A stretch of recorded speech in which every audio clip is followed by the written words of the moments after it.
চলো আমরা শুরু করি। আম, আজকে পড়বো বিভিন্ন অর্থোপেডিক ইন্টারভেনশনস লাইক টার্মিনোলজিস। ঠিক আছে, প্রথমেই আমরা পড়বো হলো নন ওয়েট বিয়ারিং। নন ওয়েট বিয়ারিং এই শব্দ ইজি বোঝা আর কি। নন ওয়েট বিয়ারিং মানে কি, মানে একদমই পেশেন্টকে ওজন দেওয়া যাবে না। নন ওয়েট বিয়ারিং মানে কি, হাত পা কোনোভাবেই যেন, অথবা শরীর যেন কোনো কিছুর ওজন বহন না করে। যেমন কি, কোন ধরনের ডিভাইসের মধ্যে এটা নিয়ে করা যায় বলো তো?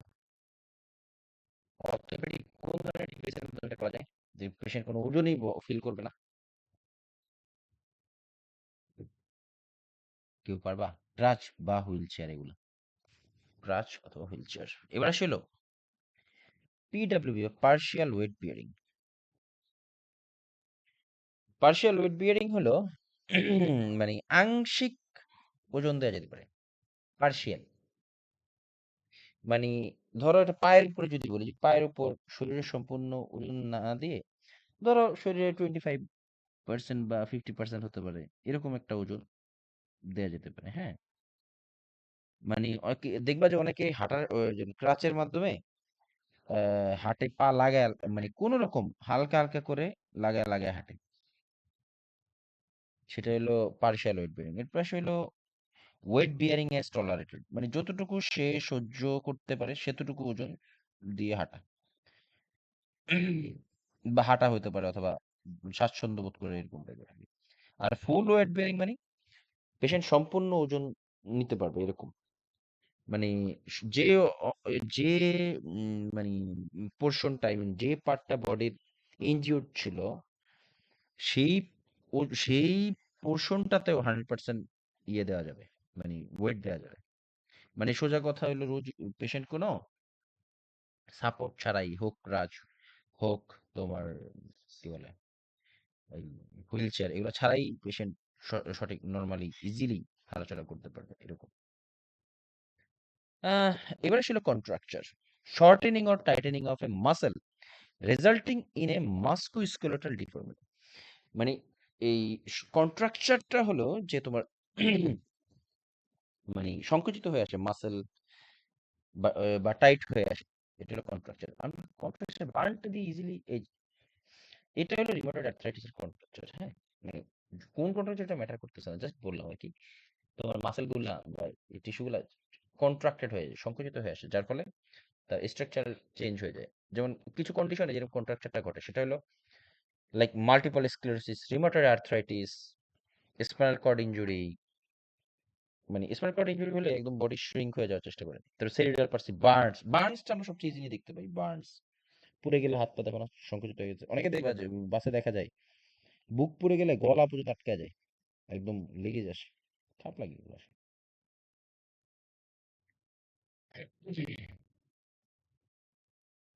তারপর আসি হলো আহ ও কন্ট্রাকচার কি, contraction, shortening or tightening of a muscle resulting in a musculoskeletal deformity which may be due to immobility। এর ফলে অনেক সময় এই কন্ট্রাকশন পেশেন্ট নড়াচড়া করতে পারে না, ইমোবাইল হয়ে যায়, lack of range of motion exercise or as a part of certain disease conditions।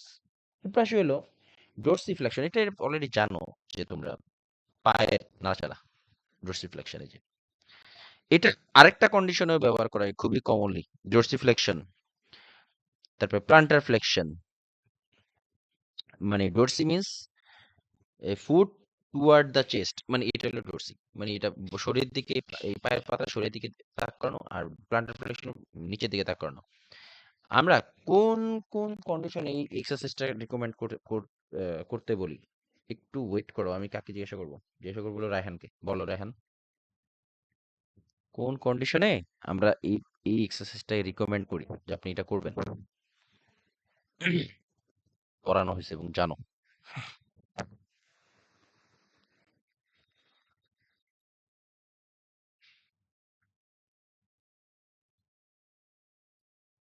Raihan কি নাই?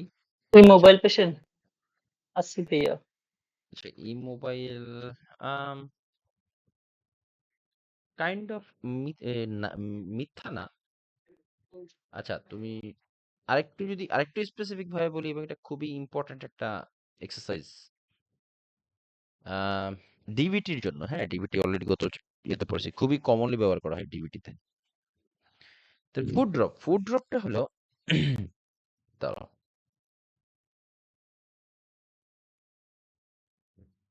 এটা হলো ফুড ড্রপ।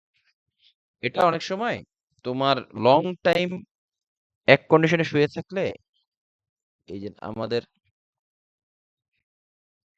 এই পেরি পেরি এই যে পেরোনিয়াল নার্ভ আছে না, মানে আমরা যদি একটানা এই কোথাও বসে থাকি, দেখবে যে আমাদের যেই জায়গায় প্রেসার পড়ছে তার নিচের দিকে ঝিনঝিন করে, অথবা আমরা এক এক পজিশন অনেকক্ষণ হাত অথবা পা রেখে দিলেও এই ঝিনঝিন করে, কোন একটা নার্ভের উপরে চাপ পড়ে।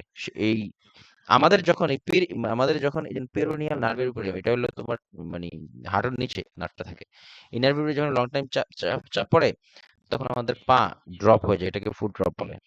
Hyper extension of the foot with permanent contracture of the calf muscles and tendons. এবং এটা হলে ফুড ড্রপ হলে মানে পেরোনিয়াল নার্ভ ইনজুরির কারণে ফুড ড্রপটা হয়। এটা আসলে range of motion exercise. Active active range of motion exercise কিভাবে করে, ক্যারিড আউট, মানে পেশেন্ট নিজে নিজেই করতে পারে, মানে হাত পা নাড়াচাড়া করা, এগুলো আর কি। প্যাসিভ কি, আরেকজন পেশেন্টকে করায় দেয়, হয়তো বা নিজে পারতেছে না, আরেকজন করায় দেয়, এটা হলো passive. Carried out by the caregiver without assistance from client. Passive হলো কি, কোনো সাহায্য ছাড়াই, সরি, আরেকজনের সাহায্য নিয়ে পেশেন্ট নাড়াচাড়া করে, মুভমেন্ট করে আর কি। এবারে হলো অ্যাক্টিভ অ্যাসিস্টিভ। পেশেন্ট করতে পারে, এই নড়াচড়া মুভমেন্ট গুলো করতে পারে, বাট আরেকজন সাহায্যের প্রয়োজন হয়। Client moves body as far as possible and the nurse or therapist complete it। মানে ধরো অনেক সময় হালকা করে, পেশেন্ট হালকা করে, এরপর বাকি নার্স অথবা যারা থাকে অ্যাসিস্ট্যান্ট তারা হেল্প করে। অ্যাক্টিভ রেসিস্টিভ, মানে contraction of muscles against an opposing force with increase muscle size and strength.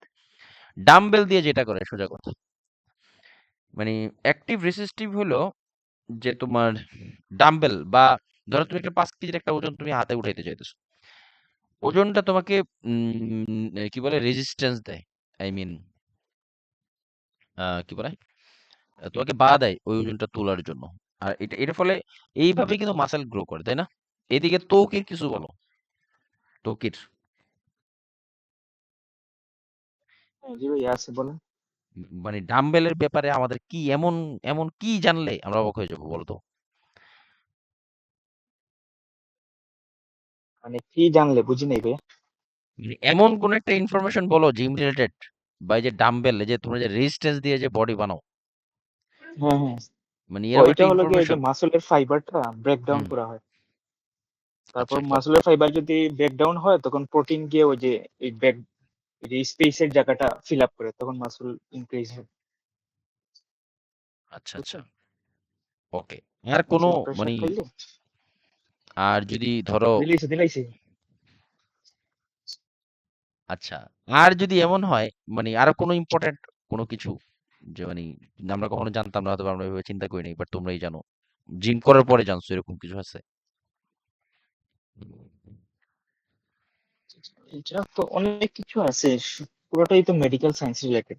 এখন আমি কই থেকে কি বলবো বুঝতেছি না। এমন কোনো ইনফরমেশন তুমি নিজেও অবাক, হোক পজিটিভ হোক নেগেটিভ, এটা ম্যাটার করে না।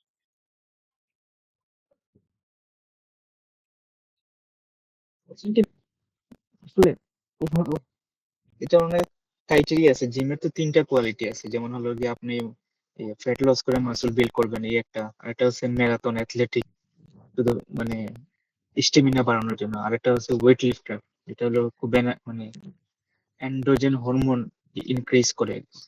হুম, হুম। তো ওরা কোনো সময় ফ্যাট লসও লাগে না, মাসল বিল্ডও লাগে না, শুধু এনার্জি ইনক্রিজ করে। ও, যারা চিন্তা করে যে না মাসেল দরকার নেই, যা আছে মাসেল যথেষ্ট, শুধু ফ্যাট লস করবে, তার পারবে না, এরকম। এবার কেউ যদি চিন্তা করে যে আমার প্রোটিনের দরকার নেই, মানে মাসেল যা আছে আছে, ফ্যাট লস করতে চাই, তখন কি করবে? তাইলে তো ধরেন ওই যে কার্ডিও এক্সারসাইজ করতে হবে আর কি।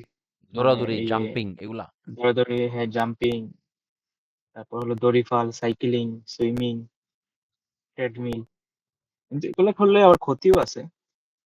মাসলের ইলাস্টিসিটি কমে যায়, তো মাসল বেশি লস হয় তখন। ওই যে অ্যাগ্রানুলোসাইটোসিস একটা আছে না, এ ওই যে আমরা গ্রানুলোসাইটোসিস। হ্যাঁ, স্টেসিন খাওয়ার জন্য যে ইফেক্টটা পড়ে ওইটা হয়ে যায়। হুম, এ গ্রানুলোসাইটোসিস। অতিরিক্ত মাসল লস হলে, মাসল লস হইলে এই ও প্রবলেম হয়। আচ্ছা আচ্ছা আচ্ছা, এ গ্রানুলোসাইটোসিস না, ওইটা হলো, দাঁড়াও, আম, ধ্যাৎ, আরে, টিস্যু মিশু যে সব, আম, না বলতে মনে আসতেছে কোনটা। এই গ্রানুলোসাইটোসিস না, এটাকে বলা হয় হলো মাসেল ব্রেকডাউন যে হয়। কি রে ভাই, কেউই পারতেছো না, তোমরাও পারতেছো না।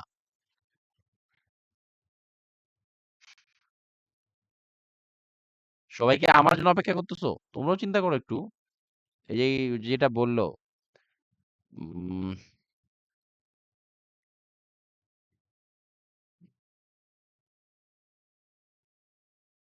কেমনটা লাগে মনে আসতেছে না। কেউ আর আপনার দিলে আমি বলতে পারবো। যাই হোক, এবার আসি হলো isometric exercise, very important. Isometric এবং আইসোটনিক বোথ ইম্পর্টেন্ট, হ্যাঁ। আইসোমেট্রিক এক্সারসাইজ মানে হলো, এর মানে কি, মানে এখানে লেংথ সেম থাকে, আই মিন, এটা একটু দেখাইতে হবে, হ্যাঁ, আইসোমেট্রিক এক্সারসাইজ দেখাই দিই। আচ্ছা, আরেকটা জিনিস একটু বলে দেই, যে তোমার অ্যাকাইলিস টেন্ডন আমাদের যখন এই যে আমরা যখন শুয়ে থাকি, আমাদের গোড়ালি যদি কোনো কিছুর উপরে চাপ পড়ে থাকে না, তখন এইখানে যে নার্ভটা থাকে এই জায়গায়, এটা হলো টেন্ডন, হ্যাঁ, অ্যাকাইলিস টেন্ডন বলে। এই টেন্ডনের উপরে চাপ পড়ে তখন আমাদের পেরোনিয়াল নার্ভ ইনজুরি হতে পারে, তখনও কিন্তু পেরোনিয়াল নার্ভ ইনজুরি হতে পারে এই যে চাপ পড়লে লং টাইম। যাই হোক, আইসোমেট্রিক এবং আইসোটনিক, এটা অনেকবার কোশ্চেন আসে, এটা একটু বোঝার বিষয় আছে। আইসোমেট্রিক মানে তুমি লেংথ ঠিক রেখে, ব্যায়াম করবা, মানে তোমার অর্গানের লেংথ যা আছে তাই থাকবে। লাইক, এই যে দেখো, এখানে হাত লম্বা করে জাস্ট এই জায়গাটা যদি মুভমেন্ট করো, লেংথ যা আছে তাই, হাতের লেংথ যা আছে তাই, লেংথের কোনো চেঞ্জ হয় না।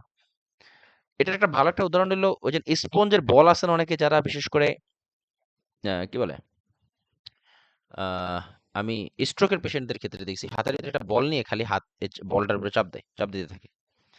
তারপরে অনেকে আছে যে ব্যায়াম করার সময় যে একটা দুইটা রিং একত্রে চাপ দিয়ে দেয় না, এই এক হাত দিয়ে চাপ দেয় যেটা, ওইটাও একটা এক্সারসাইজের ভিতরে পড়ে।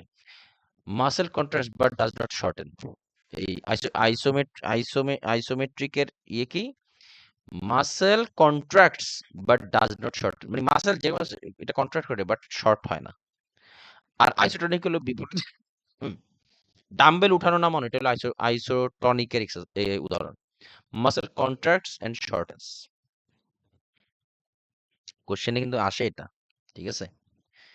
হুম, কি হয় এখানে, এই আইসোমেট্রিকে client increase tension in muscle for several seconds and then relaxes, চাপ দিয়ে ধরে রাখে এই বলগুলা, helps to maintain muscle strength and size. তারপরে useful during acute exacerbation of rheumatoid arthritis on a casted extremity. ওই যে যখন রিউমাটয়েড আর্থ্রাইটিস হয় তখন এরকম কি বলে আইসোমেট্রিক এক্সারসাইজ করতে বলা হয়, যাতে করে রিউমাটয়েড আর্থ্রাইটিসের জয়েন্টে ইনফ্লামেশন হয়, তো যত বেশি মুভমেন্ট করবা এটা আর বেশি ড্যামেজ হতে থাকে এই জায়গাটা। এটা ওয়েট বেয়ারিং জয়েন্ট ওয়েট বেশি হয় রিউমাটয়েড আর্থ্রাইটিস, ওইখানেও যত বেশি নাড়াচাড়া করবা, যত বেশি ভাঁজ করবা জয়েন্ট, তত বেশি প্রবলেম বাড়ে। এই জন্য তাদেরকে লেংথ ঠিক রেখে ব্যায়াম করতে বলে। এবং কাস্টেড এক্সট্রিমিটি, যেমন অনেক সময়, যেমন ধরো পুরো হাত কাস্ট বা প্লাস্টার দিয়ে এখন সে তাহলে কিভাবে তার মাসেল ঠিক রাখবে ভিতরে, তাদেরকেও এরকম হাতে কি আইসোমেট্রিক এক্সারসাইজ করতে বলে, হাত দিয়ে জাস্ট বল চাপে এরকম এরকম করতে থাকে। এরপর আসলে আইসোটোনিক, অলরেডি বলে বলে দিছি, আইসোটোনিক এক্সারসাইজে অবশ্যই ফ্লেকশন এবং এক্সটেনশন হয় কিন্তু, মাথায় রেখো। আইসোটোনিক এক্সারসাইজে ফ্লেকশন এবং এক্সটেনশন হয়, যা ডাম্বেল দিয়ে যেটা করা হয় সোজা কথা। Hold, sorry, by flexion and extension of extremities include range of motion exercise, এটা কিন্তু রেঞ্জ অফ মোশন এক্সারসাইজের ভিতরেও পড়ে। এরপর আসে হলো অ্যাসিস্টিভ ডিভাইস, এই যে ছবিতে আছে, ফর অ্যাম্বুলেশন, এটা হলো ক্রাচ, এটা হলো ওয়াকার, এটা হলো লাঠি বাটি, যাই হোক। আচ্ছা, এবার আসলে কেন, কেন রিলেটেড অ্যাসিস্টিভ ডিভাইসের ভিতরে হলো কেন, ক্রাচ, ওয়াকার, এটা হলো লাঠি, লাঠিকে জানি, এই লাঠিকে জানি ইংলিশ কি বলে, বলে তো গেলাম, কি রে ভাই, মনেই আসতেছে না আমার। যাই হোক, লাঠি তো চিনোই তোমরা। তো এবার আসলো, ক্যান ভাইয়া ক্যান হ্যাঁ, ক্যান হ্যান্ড, ক্যান ক্যান ও কেন, রাইট, কেন বলে, রাইট, কেন, এটাও কিন্তু কেন, হ্যাঁ, এইটা কেন, এটাও কেন, ও রাইট, কেন, ওয়াকার, ক্রাচ, কেন, যাই হোক, hold cane in hand opposite to effective limb, very important, very very important.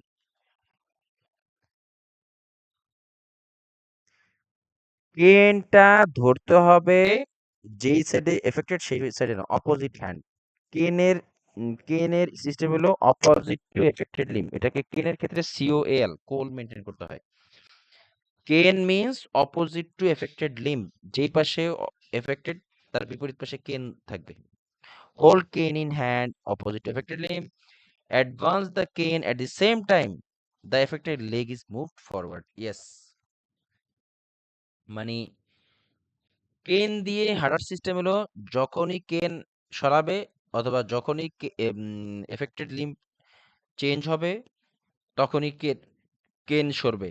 I repeat, advance the cane at the same time the affected leg is moved forward. কোশ্চেনে আসে, client elbows should be flexed at 15 to 30 degree, এবং cane দিয়ে চলার সময় ক্লায়েন্টের elbow যেন 15 থেকে 30 degree ফ্লেক্সড থাকে, মানে বডির দিকে থাকে।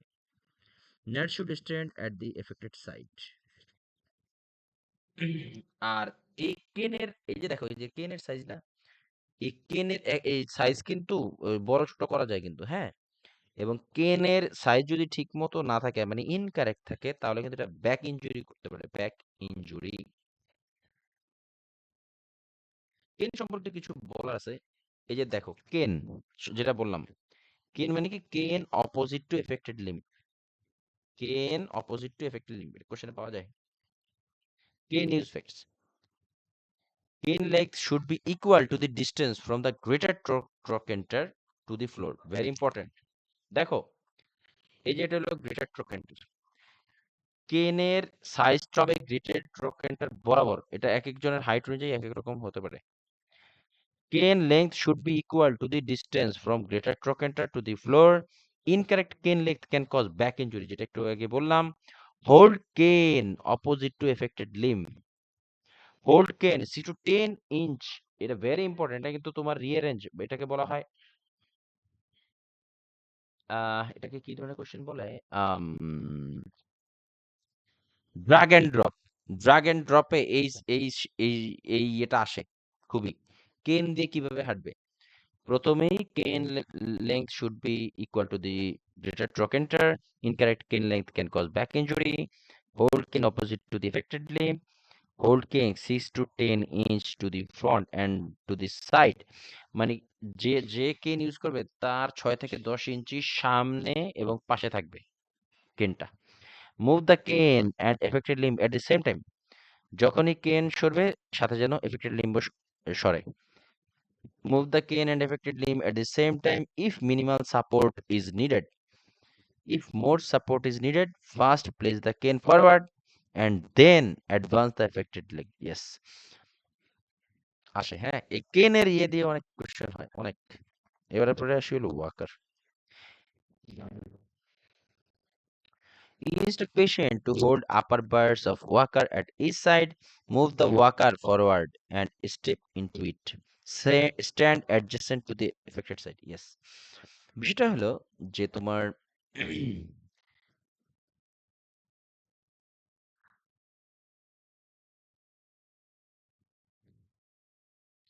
এই যে কেন সরি ওয়াকার যখন আগাবে পেশেন্টও কিন্তু আগাবে এবং পেশেন্ট সরি ভুল বলছি ওয়াকার যখন আগাবে পেশেন্ট আগানোর পরে ওয়াকারটা থামানোর পরে পেশেন্ট আগাবে মানে এটার উপরে যদি কারণ ভরটা দেয় কিন্তু এই জায়গায় এই ওয়াকার থামার পরে পেশেন্ট আগাবে ওয়াকারের সাথে সাথে না তবে অনেকে কিন্তু ওয়াকার দিয়েও পারে সেটা সিস্টেম আলাদা যাদের মানে কি বলে পার্শিয়াল ওয়েট বিয়ারিং তাদের ক্ষেত্রে এটা হয় তারপরে আসলে হলো দেখি ওয়াকার এরপর আসলে ক্রাচ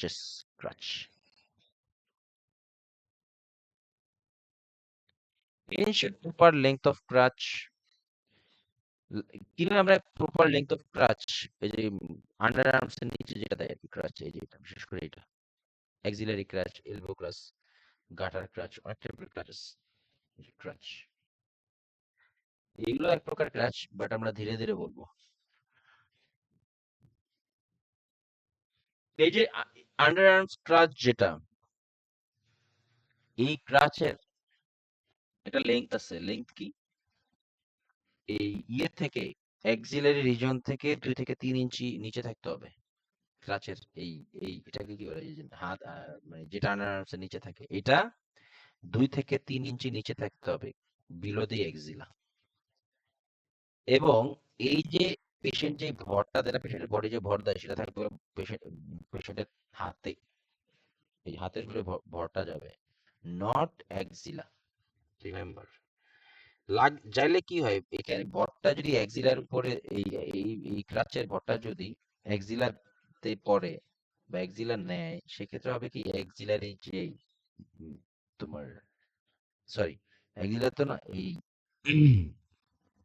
এই 2 থেকে 3 ইঞ্চি যদি না করা হয় শর্টেন ফ্রম দ্য এক্সিলা সেই ক্ষেত্রে পেশেন্টের তোমার ক্রাচ প্যারালাইসিস এখানে রেডিয়াল নার্ভ ইনজুরি হয় তোমার যদি এই এক্সিলার সাথে তোমার এই ক্রাচ লেগে থাকে তাহলে রেডিয়াল নার্ভ ইনজুরি করে রেডিয়াল নার্ভ ড্যামেজ করে এটা ভেরি ইম্পর্টেন্ট কোশ্চেনে পাওয়া যায় অনেকবার তো আমরা একটু ensure proper length of the crutch when patient is in incorrect position. The top of crutch should be 2 to 3 inches below the axilla যেটা বলছি move weight should not be borne by the axilla যেটা already বললাম axilla কিন্তু কোনো wait বহন করবে না tip of each crutch should be 6 inch in front and to the side of the feet এই যে তোমার এই যে টিপ অফ দি ক্রাচ মানে এই অংশটা পেশেন্টের থেকে 6 ইঞ্চ সামনে থাকবে চলাচলের সময় 6 ইঞ্চি সামনে থাকবে এন্ড এটা পেশেন্টের পাশে থাকবে নট সামনে মানে সামনে অবশ্যই মানে এই এই পেশেন্ট বডির দিকে 6 ইঞ্চি সামনে নট সামনে না সামনে পাশের দিকে সামনে এইভাবে ভেরি ইম্পর্টেন্ট এই জিনিসগুলো হ্যাঁ আর ক্রাচ যদি এক্সিলের সাথে লেগে থাকে তাহলে কিন্তু এই যে দেখো with crutch weight should not be borne by the axilla can cause crutch palsy due to the pressure on the brachial plexus the radial nerve damage করে এই যে আমাদের এক্সিলার যে ব্রেকিয়াল প্লেক্সাস এখানে প্রেসার পড়লে এটা আমাদের ক্রাশ পালসি করে মানে ক্রাশের কারণে প্যারালাইসিস হয়ে যায় কেন হয় কারণ রেডিয়াল নার্ভ ড্যামেজ হয়ে যায় এই জন্য এই যে রেডিয়াল নার্ভ এই যে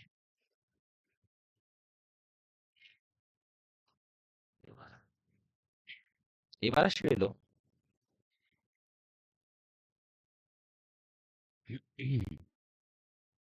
তারপর আসলে হলো the elbow should be slightly flexed when hand is on hand grip the elbow should be slightly fixed when slightly flexed when hand is on hand grip when ambulating stand on affected side yes the elbow should be slightly flexed when hand is on hand grip when ambulating stand on affected side যখনই patient হাঁটা শুরু করবে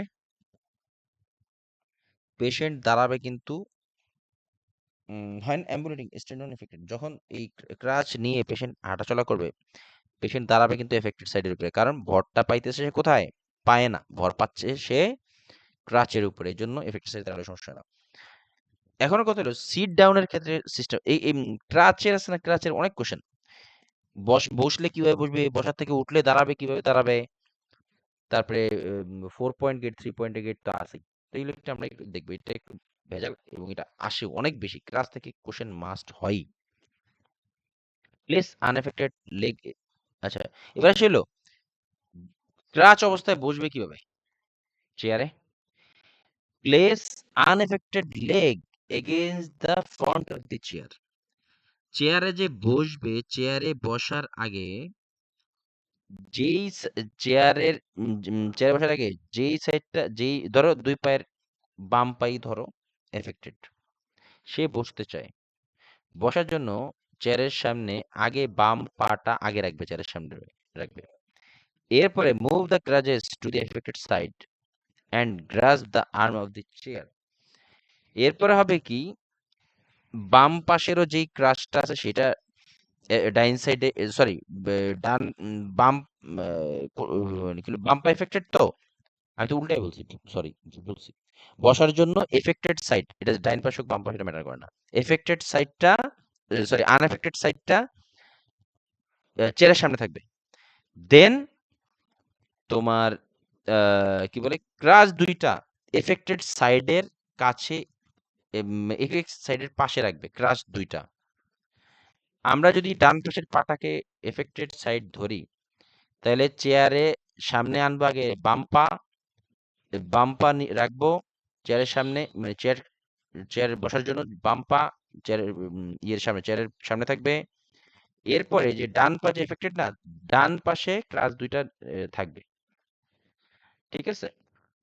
move the crutch to the affected side and grasp the arm of the chair with hand on unaffected side. ডান পাশে তো তোমার ক্রাচ দুইটা থাকবে, আর আর এই যে বাম পাশের যে হাতটা তো খালি, তাই না, এই বাম পাশের হাত দিয়ে বা স্ট্রং হাত দিয়ে আমরা চেয়ারটা ধরবো। এটা খুবই পেঁচালো, খুবই ভেজাল, কিন্তু স্লোলি এটা পড়বে, এটা বুঝতেই হবে, কারণ এখান থেকে কোশ্চেন হবেই।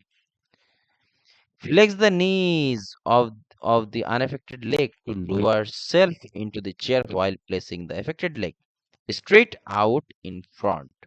মানে হলো এরপরে বসার জন্য তোমার যেই, মানে বাম পাটা যদি, যেহেতু আমরা ভালো ধরতেছি, বাম পাটা দিয়ে বসবে, leg to lower self into the chair while placing the affected leg straight out in front.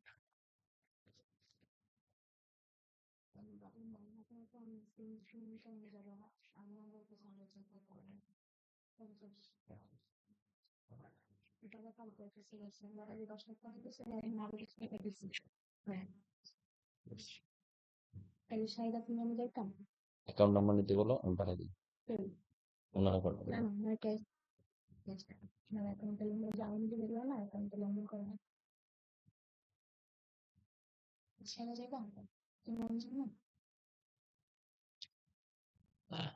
এই জিনিসটা একটু আবার বলি, হ্যাঁ এটা আসে এইখানে, যা আছে এগুলো সবই আসে, ভালো করে একটু বুঝো।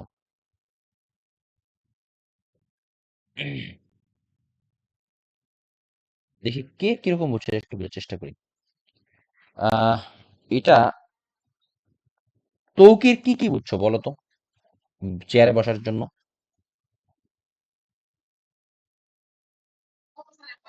আমি ডিউটিতে ভালো করে ফোকাসও করতে পারি না, শুধু জানছি যে আনএফেক্টেড সাইডটা আগে চেয়ারের।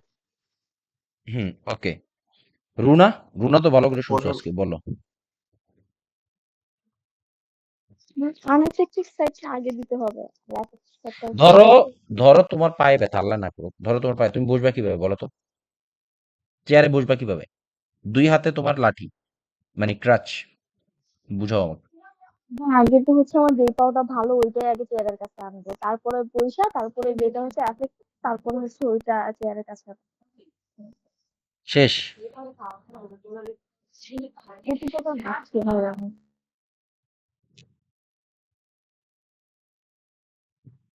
আচ্ছা, আর আর রায়হান কিছু বলতে চাও?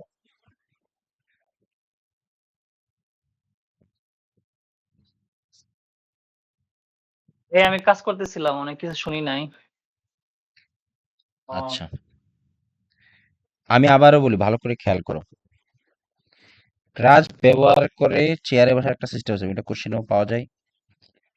সিস্টেমটা কি, এটা ইম্পর্টেন্ট। হ্যাঁ, প্রথমেই কি আমরা কই যাই? চেয়ারের কাছে যাই। চেয়ারের কাছে যাই কি করব? আহ পেছনের দিক থেকে চেয়ারটা কাছে নিয়ে আসতে হবে, অথবা আমি চেয়ারের কাছে যাব, সোজা কথা। এবং যেই পাটা অথবা যেই পাটা স্ট্রং, মানে যেই পাটা আনএফেক্টেড, সেটা চেয়ারের সিটে বা সামনে থাকবে আর কি। হ্যাঁ, চেয়ারের সামনে থাকে। এরপরে আসি হলো আমাদের যে এফেক্টেড পা, পা তো দুইটা একসাথেই থাকে, মানে সামনে রাখ মানে কি দুইটা একসাথে, বাট চেয়ারের সাথে লাগবে কোনটা? আনএফেক্টেডটা। এবার আসি হলো এফেক্টেড, যেই সাইডটা এফেক্টেড, এই এই পাশে আমাদের ক্রাচ দুইটা রাখতে হবে। তাও এরপরে কি করতে হবে? আমাদের আনএফেক্টেড সাইডের হাত দিয়ে আমরা চেয়ারটা ধরবো। ঠিক আছে? আনএফেক্টেড সাইডের আনএফেক্টেড সাইড দিয়ে আমরা, মানে হাত দিয়ে আমরা চেয়ারটা ধরবো। এবার আসি হলো এরপরে কি করব?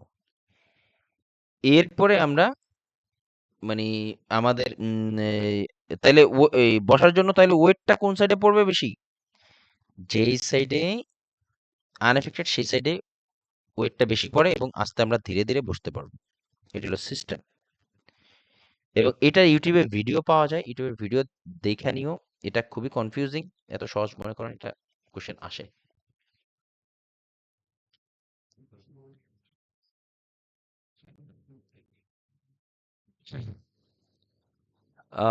আমি এটা কালকে জিজ্ঞাসা করবো প্রত্যেক। এবার আসলে ক্রাশ গেটস। ক্রাশ গেটস হলো বিভিন্ন টাইপের, এটা অনেক ইম্পর্টেন্ট। হ্যাঁ, এই যে ক্রাচের কোশ্চেন অনেক। আহ, এখানে 4 পয়েন্ট, 3 পয়েন্ট, 2 পয়েন্ট গেট আছে। 4 পয়েন্ট গেট মানে হলো তোমার দুইটা পা আর দুই ক্রাচের দুইটা টিপ, এটা হলো 4 পয়েন্ট গেট, সোজা কথা।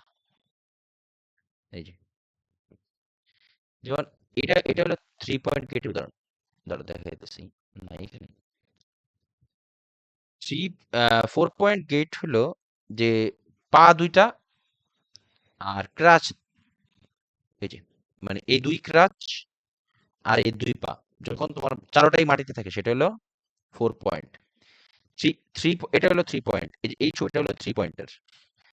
পা ক্রাচ দুইটা, পা একটা মাটিতে, তাহলে এটা 3 পয়েন্ট। আর যেখানে তোমার শুধু ক্রাচ দুইটা, সেটা হলো 2 পয়েন্ট গেট, এরকম আর কি। হ্যাঁ, তো এটা একটু বোঝার চেষ্টা করি আমরা। 4.2, 4 পয়েন্টের বিষয়টা, এগুলো ইউটিউবে ভিডিওতে দেখে নিও।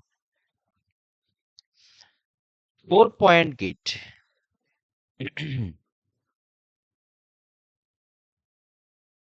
তো এদিকে 4 পয়েন্ট গেট। 4 পয়েন্ট অলরেডি কি বলছি যে মানে চারটা অপশনই, মানে চারটাই, মানে পা দুইটা আর ইয়ে কি বলে এটাকে, মানে ক্রাশের দুইটা টিপ অফ দি ক্রাচ, দুইটা চারোটাই মাটিতে থাকে। তো সেক্ষেত্রে wait bearing allowed on both extremities used in patient like polio, cerebral palsy etcetera. এই 4 পয়েন্ট গেটটা কাদের ক্ষেত্রে ব্যবহার করা হয়? যারা দুই পায়েই ওয়েট বহন করতে পারে, এবং এটা কাদের ক্ষেত্রে ব্যবহার, like polio, cerebral palsy etcetera. আচ্ছা, এখানে যে দুই পায়ে ওয়েট বহন করতে পারে, এটা কি ফুললি ওয়েট বিয়ারিং, নাকি পার্শিয়ালি ওয়েট বিয়ারিং, নাকি নন ওয়েট বিয়ারিং? বলো তো।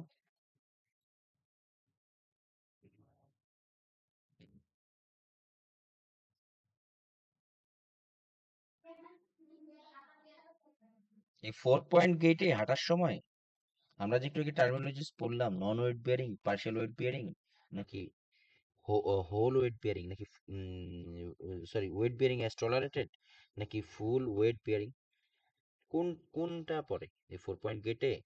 কোন ধরনের এটা শব্দটা আমরা ব্যবহার করতে পারি? বুঝছো আমার প্রশ্নটা? আগে বলো আমার প্রশ্নটা বুঝছো কিনা। ওয়েট বিয়ার করতে পারবে, ওয়েট বিয়ারিং।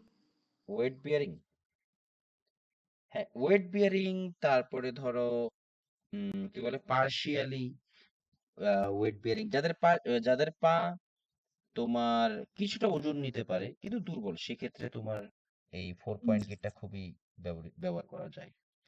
এই 4 পয়েন্ট ইয়ে দিয়ে হাঁটার সিস্টেম আছে। এই 4 টু 2 পয়েন্ট যেটাই বলেন এগুলো সবগুলাই হচ্ছে পার্শিয়াল ওয়েট বিয়ারিং থাকে। হ্যাঁ অনলি হচ্ছে 3 পয়েন্ট গার্ড যেটা এটা হচ্ছে নন ওয়েট বিয়ারিং। ইয়েস, হ্যাঁ এটা একটা ভালো হতো, এক চান্সে সব বলে দিছো, ভেরি গুড। তোমার রাইট 3 পয়েন্টে কেন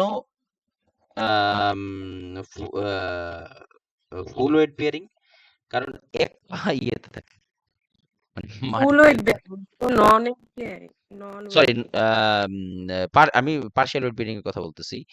কেন তোমার 4 point 2 point partial wait bearing, কারণ এই ভর এখানে ওয়েট ক্রাচ মানেই হলো তোমার ভর হাতের উপরে দেয়, পায়ের উপরে না। ক্রাশ মানেই হলো ভর থাকবে হাতে, পায়ের উপরে না। তো 2 পা হোক আর 4 পা হোক, ক্রাশ তো আছেই, তার মানে তোমার এখানে পার্শিয়াল ওয়েট বিয়ারিং হয়, আর সরি নন ওয়েট বিয়ারিং হয়। আর ইয়েতে হইলো 3 পয়েন্টে দেখো পা একটা নিচে, তো এক্ষেত্রে উল্টাই বলতেছি নাকি, নাকি ঠিকই বলতেছি, না ঠিক বলতেছি। তোমার 3 পয়েন্ট গেটে হয় কি, ফুল না না না, দাঁড়াও দাঁড়াও, 2 পয়েন্ট গেটে হলো 2 পয়েন্ট আর 4 পয়েন্ট হলো পার্শিয়ালি ওয়েট বিয়ারিং, আর 3 পয়েন্ট ইয়েতে হইলো ফুল ওয়েট বিয়ারিং, তাই না? না ভাইয়া, নন ওয়েট বিয়ারিং। আমি বলি আপনাকে দাঁড়াও কোনো অ্যাসিস্টিভ ডিভাইস হচ্ছে ফুল ওয়েট দিতে পারবেন না, কারণ ওইগুলো তো আর্মস এর উপরে হচ্ছে আমরা পাই, ভর পাই। ফুল ওয়েট বিয়ারিং আমাদের ফুল ওয়েট কোথায় যায়? পায়ে। তো আমাদের তো পাই খারাপ, এখানে আপনি এখানে ফুল ওয়েট বিয়ারিং কোথায় পাবেন? পারচেস ইউজ করতেছি তো আমরা হচ্ছে ওই রাইট রাইট, যাতে আমি নিজেই পেঁচাই গেছি, ঠিকই আছে, হ্যাঁ ঠিক আছে। তোমার 4 পয়েন্ট এবং 2 পয়েন্টের ক্ষেত্রে তোমার পার্শিয়াল ওয়েট বেয়ারিং, এবং 3 পয়েন্টের ক্ষেত্রে নন ওয়েট বেয়ারিং। ইয়েস। আচ্ছা একটু বলি তারপরে বুঝতে পারবা, এখানে হাঁটার সিস্টেমটাও আছে, এইগুলো কোশ্চেনটা আসে বুঝছো, এটা ভেজাল লাগে আমার, নিজে কনফিউজড হয়ে যায়। বিষয়টা হলো তোমার 2 পয়েন্ট গেট, এটা হলো এখানে পাও যদি নিচে থাকতো তাহলে এটা 4 পয়েন্ট গেট হইতো। আর যখন এটা হলো ইয়ে ওয়েট বিয়ারিং, হ্যাঁ, তো এই ওয়েট বিয়ারিং এর ক্ষেত্রে তোমার 4 পয়েন্ট এবং 2 পয়েন্ট হলো পার্শিয়াল ওয়েট বিয়ারিং, আর 3 পয়েন্ট হলো নন ওয়েট বিয়ারিং। বিয়েটা হলো কি হয়েছে তাহলে, বিয়েটা হলো 4 পয়েন্ট ওয়েট বিয়ারিং এ হাঁটার ক্ষেত্রে সিস্টেমটা হলো right crutch left foot, left crutch right foot, এটাকে রোবোটিক মুভমেন্টও বলা হয়, লিখে রাখতে পারো। 4 পয়েন্ট ওয়েট বিয়ারিং এর ক্ষেত্রে রোবোটিক মুভমেন্ট দেখা যায়, পেশেন্টের রোবোটিক মুভমেন্ট, লিখে রাখো এটা কেন। বিষয়টা হলো যে অ্যাডভান্স রাইট ক্রাচ। আচ্ছা 4 পয়েন্টের ক্ষেত্রে হলো প্রথমে আমরা রাইট সাইডের ক্রাচ, দেন লেফট ফুট, মানে বিপরীত, সবসময় বিপরীত দিকে হবে, right crutch left foot, left crutch right foot, এভাবে। এটা হেঁটে প্র্যাকটিস করে বুঝছো, আমি যখন এটা পড়ছি আমি হেঁটে প্র্যাকটিস করছি অনেস্টলি, এই কারণে আমি এইভাবে মনে রাখছি। এবং এই যে সিকোয়েন্স, এই সিকোয়েন্সটা কিন্তু আসে, এবং খুব একটা কনফিউজিং, ভালো না বুঝলে এটা পারবাই না, মিলাইতে হবেই না। এটা নিজে নিজে পড়ার সময় নিজে একটা কিছু নিয়ে ইমাজিন করে হাইটা দেখো, তাহলে ইজি হবে। ফারানা কি এরকম করছিলা? এটা নিজে প্র্যাকটিস করছি, আমি এটা হ্যাঁ, বুঝি, তাও একটা ভুল হয়। এটা আমারও একই অবস্থা হয় বুঝছো, আমি নিজে চোখ বন্ধ করে দেখছি যেটা কিভাবে কি হয়, এটা এরকম, এবং এটা ইম্পর্টেন্টও আসেও। এবার আসলে 2 পয়েন্ট মানে similar to 4 point but faster than 4 point. 2 পয়েন্টে হলো তোমার খুবই একদম 4 পয়েন্টের মতোই বাট ফাস্টার। 4 পয়েন্টে স্লো হওয়ার কারণে এটাকে রোবোটিক মুভমেন্ট বলে, আর 2 পয়েন্ট হলো একদম এরকমই বাট একটু ফাস্ট কাজ করে। Advance both right crutch and left leg simultaneously, then advance left crutch and right leg. এটা আমি বলেও লাভ নাই, কিন্তু এটা বুঝতে হবে তোমাদের নিজে প্র্যাকটিস করে। তাহলে মনে থাকবে। ভিডিও আছে ইউটিউবে, বাট দেখো এটা লাভবান হবে না। 2 পয়েন্ট মানে তো পা নাই, 2 পাই নেই, তাই না? বুঝি নাই? 2 পয়েন্ট মানে কি 2 পাই নাই? না, বিষয়টা 2 পা নাই না, বিষয়টা হলো মানে আছে, কিন্তু এটা ফাস্টার। পা আছে, ফাস্টার। ঠিক আছে? তবে মানে এটা আমি মনে রাখছি কিভাবে আমি তোমাদেরকে বলি, মানে পা মাটিতে লাগবে সেটা আসলে এইভাবে না, এটা আবার রং ইন্টারপ্রিটেশন করো না। মানে 2 পয়েন্টটা হলো ব্যবহার করা হলো মাচ ফাস্টার, মানে 4 পয়েন্টটা যেমন right leg, sorry right crutch left leg, then left crutch right leg. এটা কিন্তু স্লো মুভমেন্ট হয় এবং এটা করে দেখো তাহলে বুঝতে পারবা। আর 2 পয়েন্ট হলো অনেক দ্রুত, মানে বোথ ক্রাচ আগে নিয়ে এরপরে যদি জাস্ট পা টানো, এটাই হলো ইয়ে, এটা যদি একটু ফাস্ট হয়। 2 পয়েন্টে তো ক্রাচেস এক পাশে থাকে। বুঝি নাই? ক্রাচ হচ্ছে এক পাশে থাকে 2 পয়েন্টে।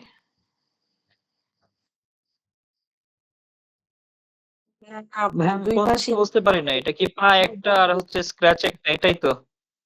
না, একটা না, আমি বলি ওরা এটা নিজেরা প্র্যাকটিস না করলে এটা কখনোই আমরা বললে লাভ হবে না। আমি তো একটা ভিডিও দেখাই দিত, এটা ভিডিও দেখাইলেও লাভ হবে না, এটা যদি নিজে প্র্যাকটিস না করো এটা হবেই না।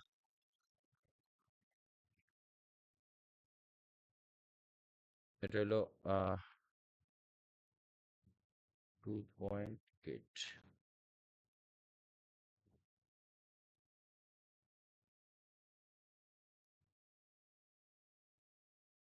দেখো ভালো করে। Want to study in one of the world's most livable cities? At a university built for Hey everyone, it's Sarah with RegisteredNurseRN.com, and today we're going to demonstrate what does it look like. Well, this is where the patient it's the right side, so they move the right crutch and they move the left foot together. Then they will move the left crutch on that non-injured side and the right foot together. So you have 2 তো 4 points. পয়েন্টের মতো। হ্যাঁ, সেটাই বলতেছি।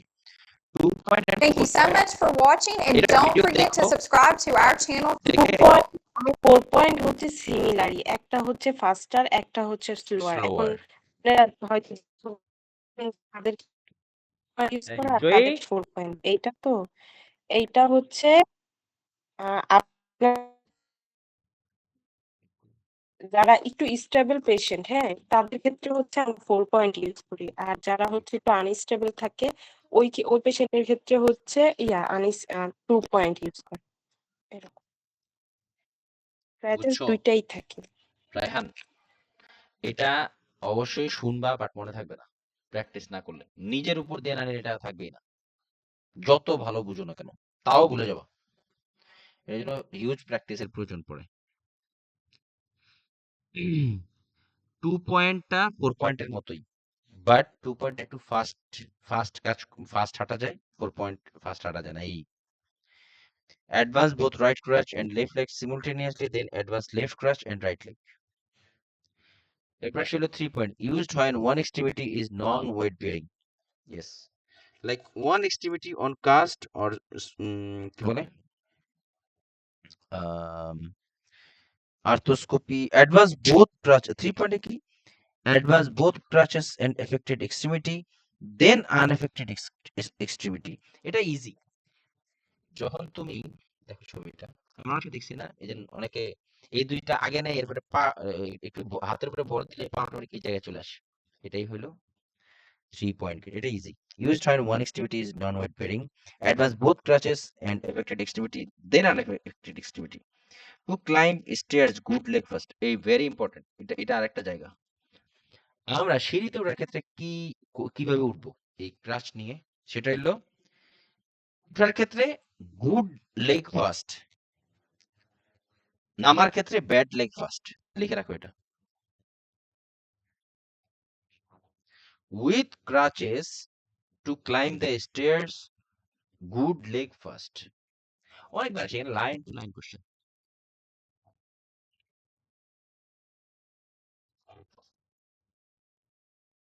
লিখে রাখো।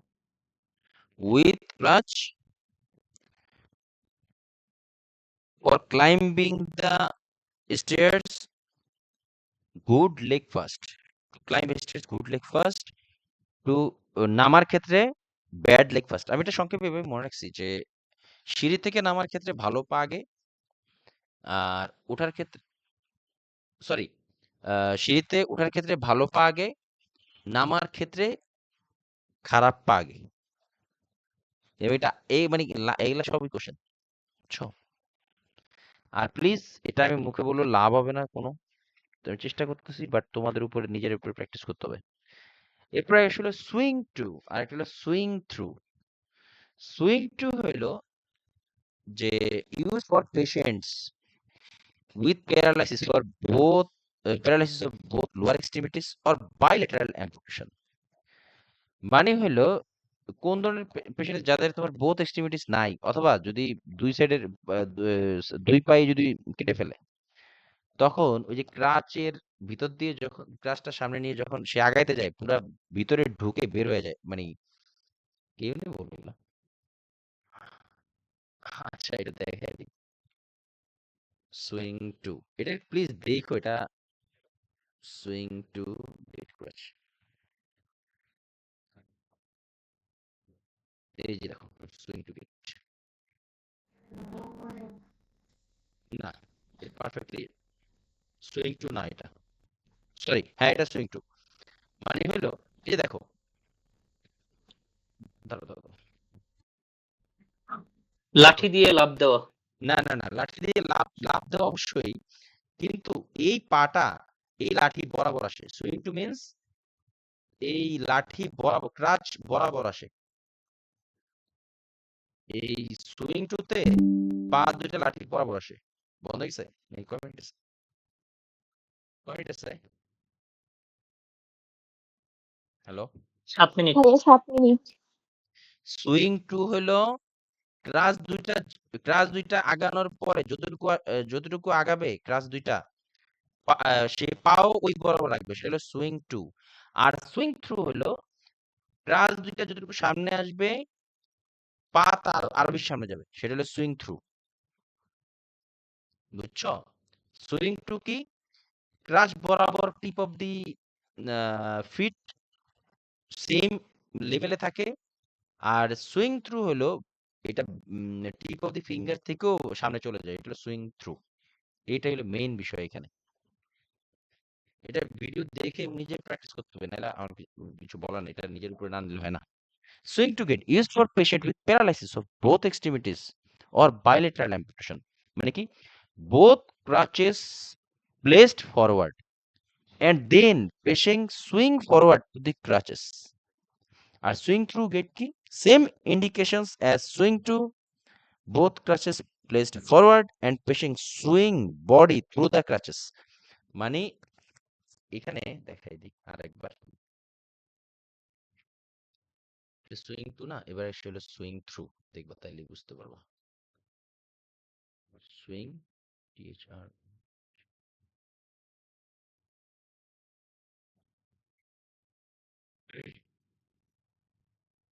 এই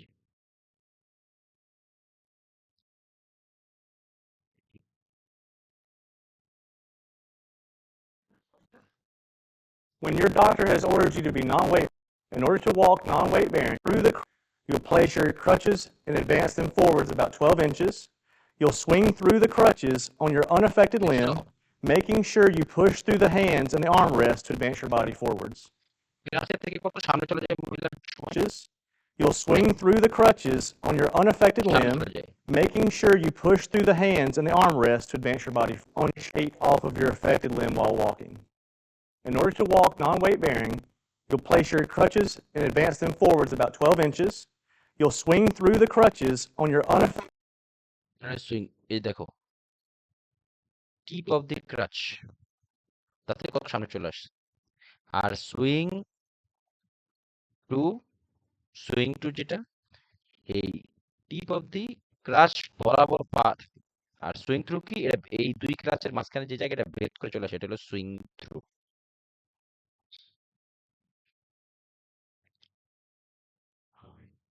কি কনফিউজড হয়ে গেছো?